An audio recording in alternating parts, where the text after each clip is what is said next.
maybe this is one of the lineups where that mid-range Shaman will really shine. Yeah, especially with the Reno lock ban, because that is the deck that is most able to consistently get rid of the mid-range Shamans ever spawning boards.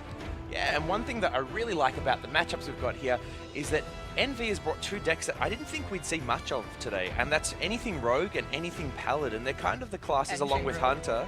Oh, no, I mean like... Oh, anything? Yeah, any Paladin decks or any Rogue decks. I didn't expect to see any of those decks today, as well as Hunter, and he's managed to bring two of them and fit in Priest as well. He foregoed all of the popular decks and all of the popular aggro decks like Pirate and Shaman. Yeah, I think that around the time of the decklist submission, this new Anyfin Paladin with Finja was just starting to come out of the woodwork. Only a few people kind of knew that, oh, this deck really has potential, especially against powerful decks like Reno Lock, which are super popular. So good choice by Envy there, and he is just going to be queuing it up first, but it is going to run up against the mid-range Shaman from Tom.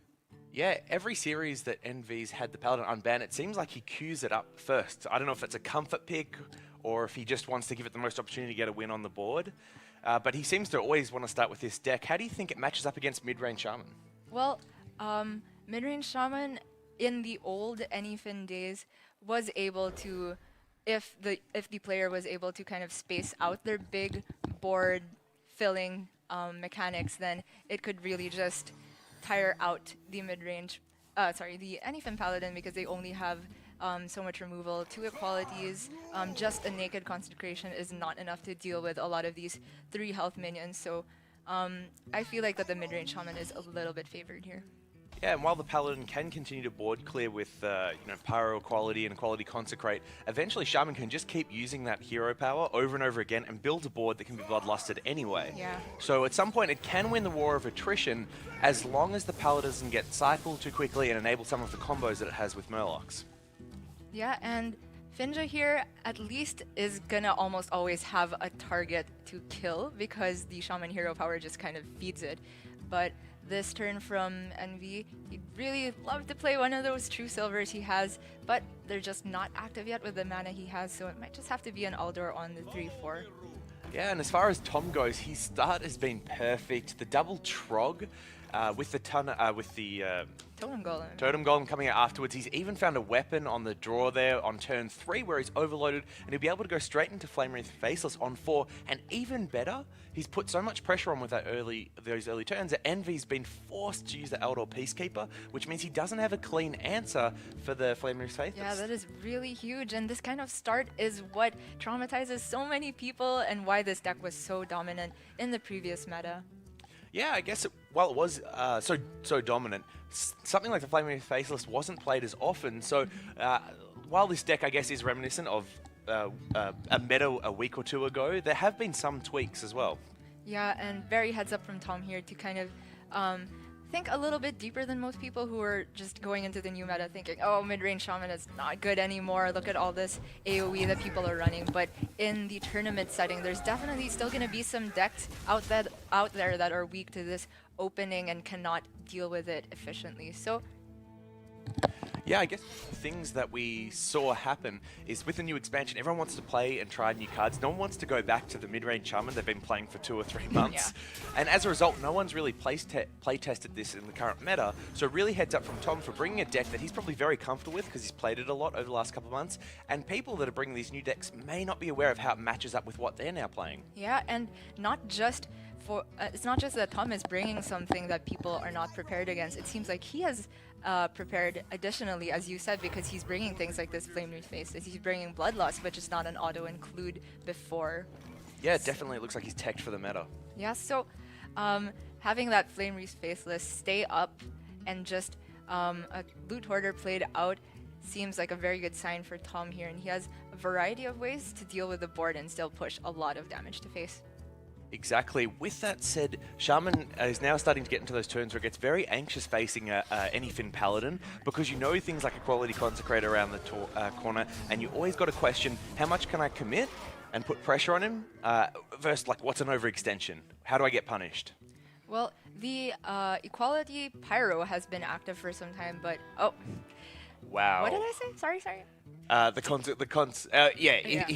Equality Pyro would have been active had he had both in hand. Yeah, so it's now Tom worrying about, on this turn in particular, Equality Consecrate, and now those are just both active. And he could just go for this, which saves the Equality Pyro, and then he will take another 7 to face, but is at least able to heal up by 2. And we know that the mid-range Shaman doesn't run all that much burst outside of having minions on board. So pretty heads-up play from Envy here, and look, with a Doomsayer and True Silver to follow, he seems like he's stabilizing pretty well. Yeah, that was a great turn, and he wasn't forced to burn any of the really valuable board clears. With that said, the Drake from Tom and then the 3 damage to face actually is set up lethal now, so Envy does need to find a way to clear this board and put himself out of lethal range. So if you True Silver the Drake, you are at 7. That's right, and yeah. that is lethal if he rolls Spell Power and then gets the Lightning Bolt, but I don't think you really play around double Lightning Bolt, so it depends on how much respect you want to give for rolling a Spell Power. Yeah, if you want to take the 25% chance. I mean, if you place him on having a Lightning Bolt, that is. So the other play here might be something like Ivory Knight, but then again, how much chance of getting a high value healing spell is there? So I prefer definitely this True Silver and followed up by a Doomsayer here. Oh, yeah, he decides to go Solemn Vigil instead. The Ivory Knight is really tricky there because if you don't get anything high enough, you've left the Drake on board, then you've guaranteed his spell power, Exactly. so you know at least 7's coming to face. So this is a 1 in 4 for just, oh wow. my god. Oh man. Sometimes you're just on. Yeah, and this is the reason why people found it so frustrating to play around this deck. It just does mid-range Shaman things, and so that's gonna be a win for Tom over there. If you want an example of why people are so excited about the new meta, that's exactly why. That triggered so many people right there, giving them flashbacks to the spell power totem coming out from Shaman to find a sneaky lethal. Yeah, me and JD here, we're in a separate room. We've got these headsets on, but even from here we can hear the people watching with a bit of an oh, and I could hear some happy people who are cheering for Tom, and a bunch of like, oh, Shaman kind of sounds of disgust. So with that out of the way, Envy is going to go into a better matchup for him, which is the Reno Warlock. So in this matchup, what is the Paladin looking for its mulligan? How does it want to start this game? Well, we saw Envy a while ago with the option to keep all of those Murlocs in the opening hand, but as mentioned before, it seems like it's a better idea to get Finja instead of those Murlocs, because Finja just thins your deck, and so you don't actually have to draw those Murlocs. So does that mean in the opening hand for Envy here, he's looking to get board clears and draw? Is that what he's really trying to seek out? Card draw is definitely important, and just ways to answer the powerful 4 drop from the Reno Lock, so like an Aldor to deal with a Mountain Giant is really good, or even a Doomsayer if it's just a Twilight Drake on board, maybe there's no Hellfire or Shadow Ball to follow it up, and that's definitely one of the threats you need to look out for. Cool. Well, we're heading into turn 4 here. Envy's curved out pretty well as far as a Paladin goes. Yeah. Got the Loot Hoarder down on 2 and followed it up with that War Leader, which can be kind of scary because you know next turn Bluegill Warriors can come out charging at 4-2 and get some easy clears on stuff. And it does put Tom in a little bit of an awkward position because you always want to hit something like a Twilight Drake on 4, but you're already looking at 5 damage. Yeah, but the other play is probably just a Hellfire there, which I don't really like. It's way too low value. And I think Kazakus was also just not too impactful, and he is just hoping that maybe Envy doesn't have the Bluegill in hand, and lucky for him, it's not there. Yeah, exactly. So that Twilight survives into turn 5, which is super valuable and opens up a ton of different plays for Tom here.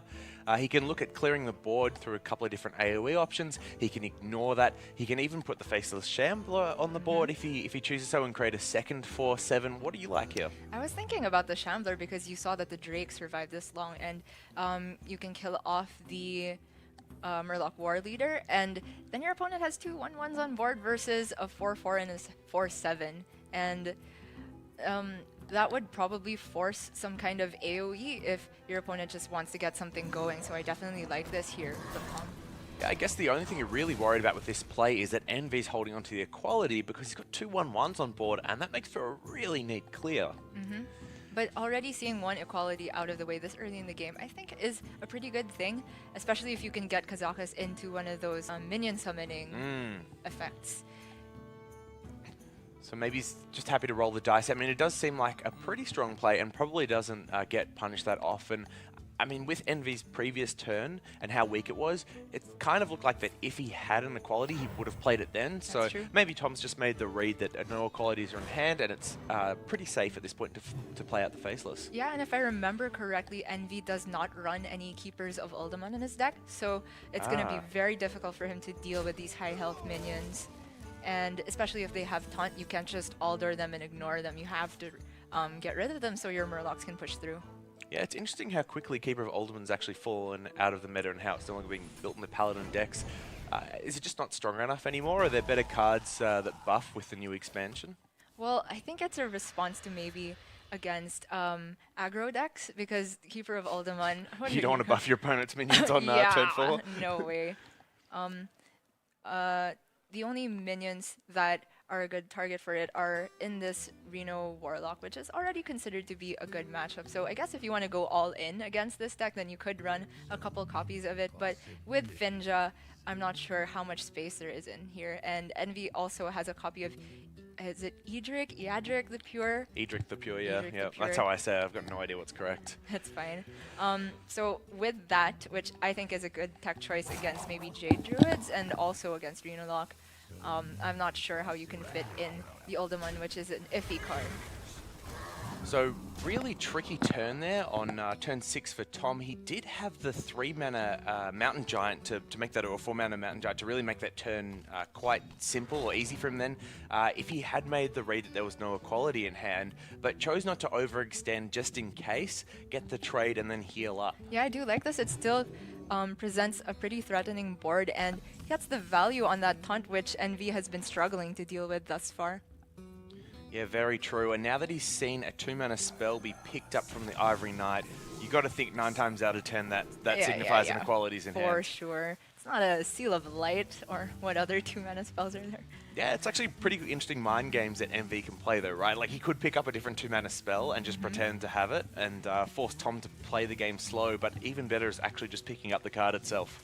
Yeah, that's why I like these cards like Ivory Knight that provide a little bit of information, but not all of it. So it provides all these bluff opportunities as well. But it is just an actual equality. So Tom respecting that rightfully and still holding back on the Mountain Giant. Yeah, great turn to Kazakus and, you know, get some value out of that. Its body isn't very strong, so if the AoE does come down, you're not losing down too now, much. yeah, you're not really worried about the 3-3.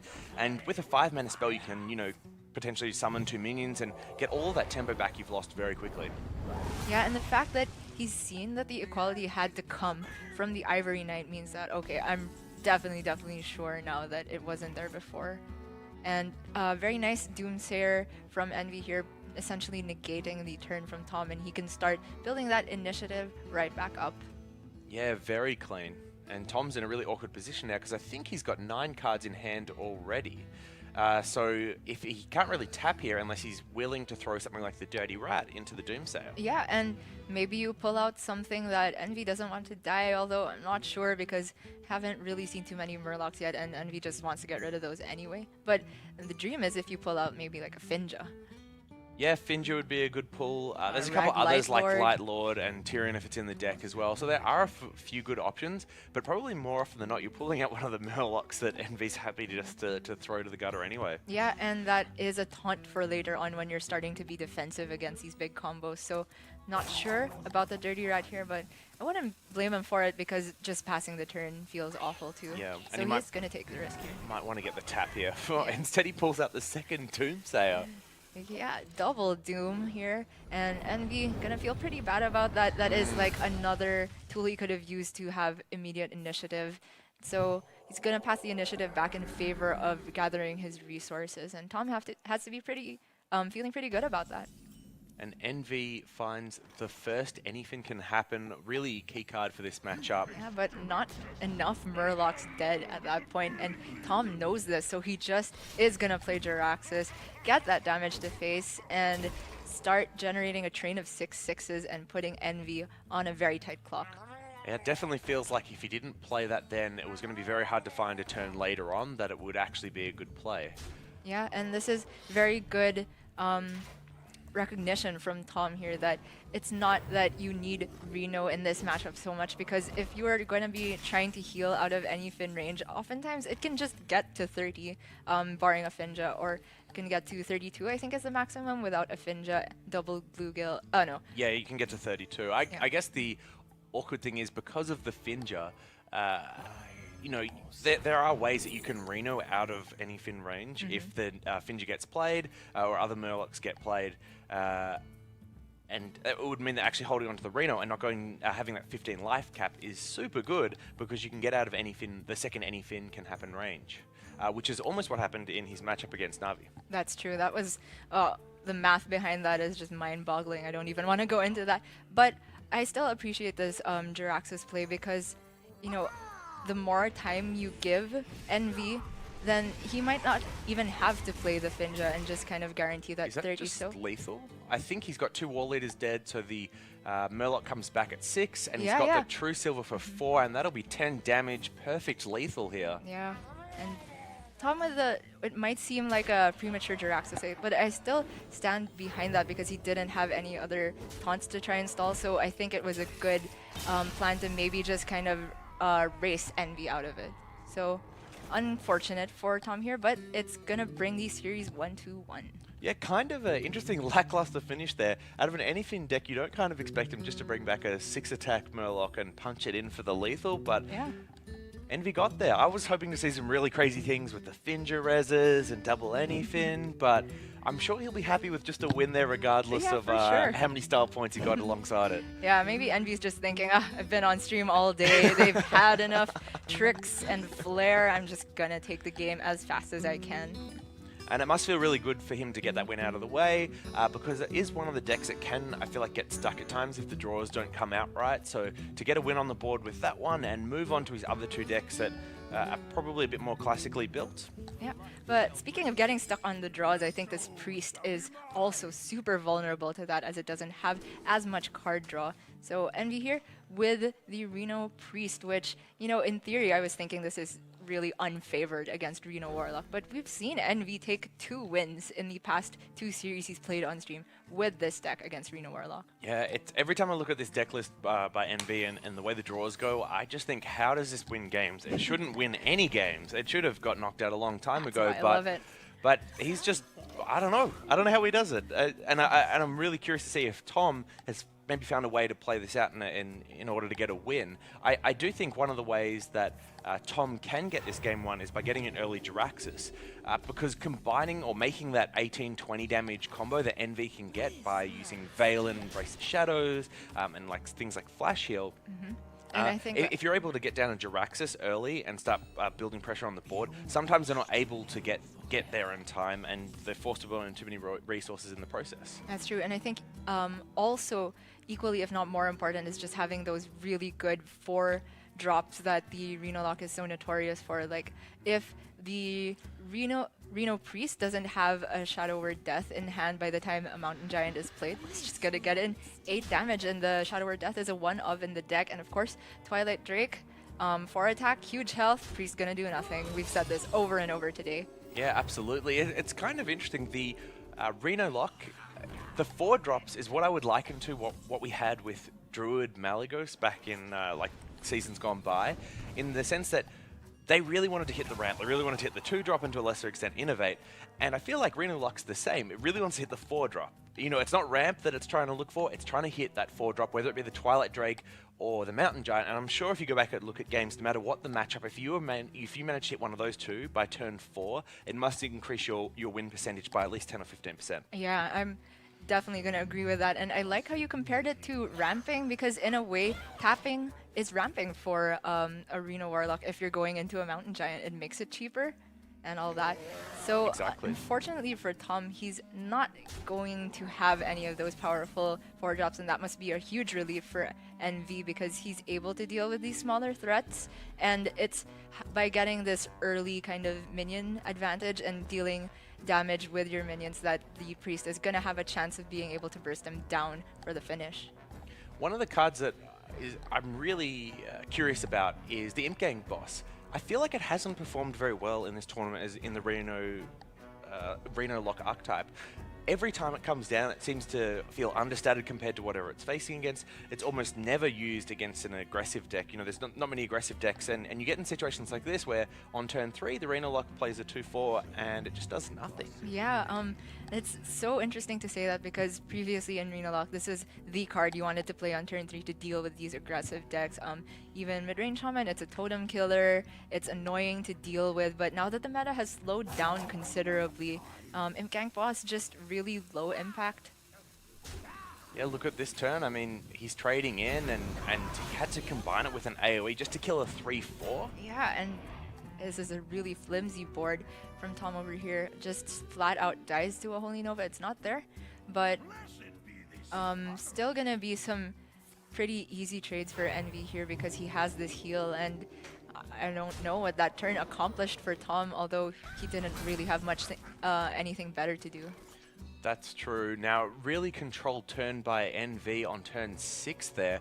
He had the Cabal Shadow Priest in hand, which meant he could have stolen the 2/1 Imp Gang Boss, but instead he's looking to combine it with that pint-sized potion on a later turn, and maybe still a higher value minion, such as a Twilight Drake, an Emperor, which we've seen during the past, or even a Sylvanas. So really cool combo that seems to work way more often than it should. Yeah, I mean, maybe that's just a flat-out win condition for this deck against Reno Warlock, because it does run a lot of these high-value minions that Priest does not have enough answers to, so I really like holding on to that pint-sized potion. He could just take the Sylvanas if he wants to. Speaking of that, this looks like a perfect turn to do it. Yeah, and he can hit the 2/3 as well, but the Priest of the Feast, he'll go up back to full health because of the Priest of the Feast, and man, is he looking to get...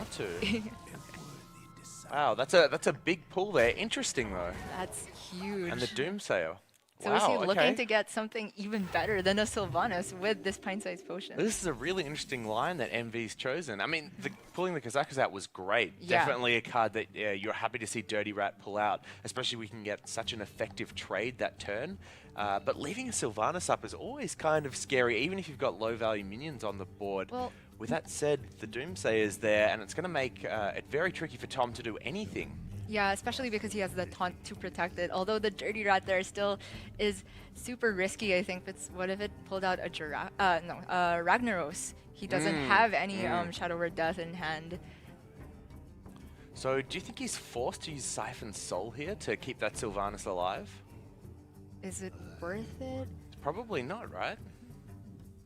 Well, then you're completely ceding initiative to the Priest. So the other option he's got here is actually Brand Dirty Rat. The Brand's not going to be comboed with Kazakhs anymore because that's been used. I didn't see so that. It's not a terrible turn to actually go, you know what, I'm going to lose some value, so are you. And he can refill his hand with a tap here. It's double value. I'm liking that the more I look at it. I mean, what kind of minion would you not want to dump from a Priest hand? Yeah, it's true, but he decides to hang on to it, and I wonder if it's because he saw the Twilight Drake that he decided he wants to hang on to the Brand Bronzebeard, because comboing those two together obviously makes a super high health Drake and Priest, 4-mana minion. Yeah, 4 health, 4 attack. 4 attack. We said every single stat that wasn't the right one. Yeah. But yeah, because Tom didn't pull out any minions with the Dirty Rat, it means that Reno is still in hand for Envy. There was no risk of pulling out a Valen. Tom wouldn't know that, of course, but because the initiative is completely back to the Priest, Tom is going to have to be playing from behind here. I think that the Brand Twilight Drake is still looking okay, but the Brand just dies to the Justicar. And even worse, he can actually then use that pint-sized potion Cabal Shadow Priest combo and take the Drake back. Oh, right. And it is difficult for Priest to deal with a 4-attack minion normally, but Warlock kind of struggles just as much unless they're looking to use a Siphon Soul. That's true, and Tom still being very reserved here with his play. Just gonna Doomsayer right back, keep tapping and healing up. He's probably looking to really hoard those combo cards in this kind of finish. Alright, so we're nearing turn 9 here. Well, it's turn 9 for NV and it's about to be turn 9 for Tom. And we've been focusing a lot on, I guess, each turn as it goes by. But both of these players are playing really slow, really reserved, never kind of committing too much to one play or one turn. What kind of is the macro game that these guys are playing to? What do they think their win conditions are at this point? Because I feel like they're both waiting to see something that gives them the green light to go. I know, I was always thinking that, well, with either of these decks against other control matchups, you want to have a minion presence on board and then get them down to around 20 health, from which point you can burst them with your respective combo. But now both of them seeing that these are kind of like minions that will be answered, maybe I don't even want to play them. But if you do that, then it's just kind of what are you waiting for? Like maybe the first person to develop initiative just runs away with it, especially since the priest doesn't have any AoE.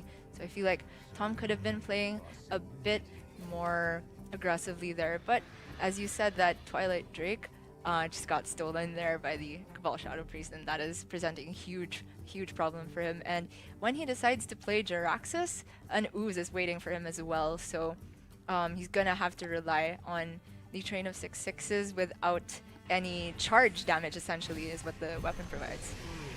Yeah, I mean, NV's win condition is probably what we've seen him do in the past, and he's just waiting for that combo. I think that's exactly what he's looking for, and he's not going to commit anything at too much at any point in the game until that comes out. He's going to keep playing very slow. For Tom, it's a bit more curious because he's not really getting enough pressure on the board, and even if he finds the combo, I'm struggling at the moment to see how it gets him down to that range where he can actually do 20 damage. Yeah, the more I look at it, the more I think that as the game progresses and it's going really slow, as we can see, it favors the priest more because the priest has less of an ability to pressure with minions and of course refill with card draw. So if the warlock keeps playing passively like this, it just gives the priest more and more time to draw into their combo, whereas the warlock might have the win condition of just winning with minions flat out because the priest doesn't have all that much board clear. Yeah, one thing to note though is NV is starting to run out of card draw, so the Cabal Courier combined with the Bronze Brand's bid and then getting some the brand bronze bid. I want you to say that again. Yeah, bronze brand, blah blah blah. Anyway, the yeah, getting a lot of value off the Cabal Courier there, and then he's able to get a favorable trade with the Shadow Priest, get the heal. So while he's kind of running out of card draw, he's actually been able to find ways to manufacture value, which is really important because, as we know, the Warlock never really runs out of resources. Yeah, and really impressive for the priest there to keep up with that tap almost every turn. And now he's just kind of waiting for Valen and Flash Heal, and he's got Raza ready to go. He's got Embrace the Shadows. And so Tom looking in a pretty bad spot here, but what he can do is well, not too many good ways of clearing the board.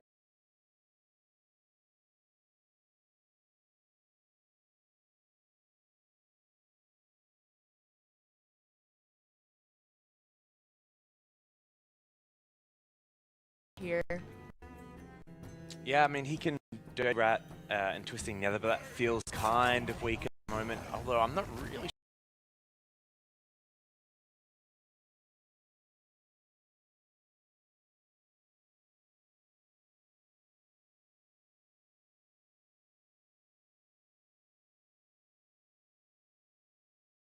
weak at the moment, although I'm not really